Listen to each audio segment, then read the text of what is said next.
তোমাকে জানিয়ে দিলাম ও প্রিয়তমা।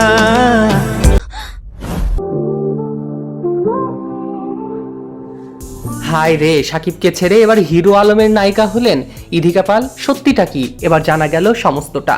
সাকিব খানের প্রিয়তমা সিনেমায় অভিনয় করে নজর কাড়েন কলকাতা বাংলার অভিনেত্রী ইধিকা পাল। সাকিবের বরবাদ ছবিতেও দেখা গিয়েছে তাকে।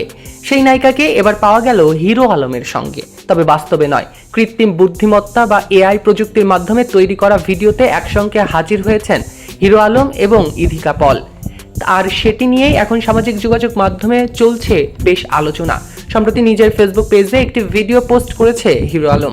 সেখানে তাকে দেখা যায় ইধিকা পালের সঙ্গে অ্যাকশন এবং ড্রামাধর্মী বিভিন্ন দৃশ্যে। কখনো দুজনকে পাশাপাশি দাঁড়িয়ে সংলাপ বলতে, আবার কখনো সিনেমার স্টাইলে রোমান্টিক এবং অ্যাকশন মুডে দেখা যায়। ভিডিওটি প্রকাশের পর থেকেই ভক্ত অনুরাগীদের মধ্যে কৌতূহল তৈরি হয়েছে দারুণভাবে।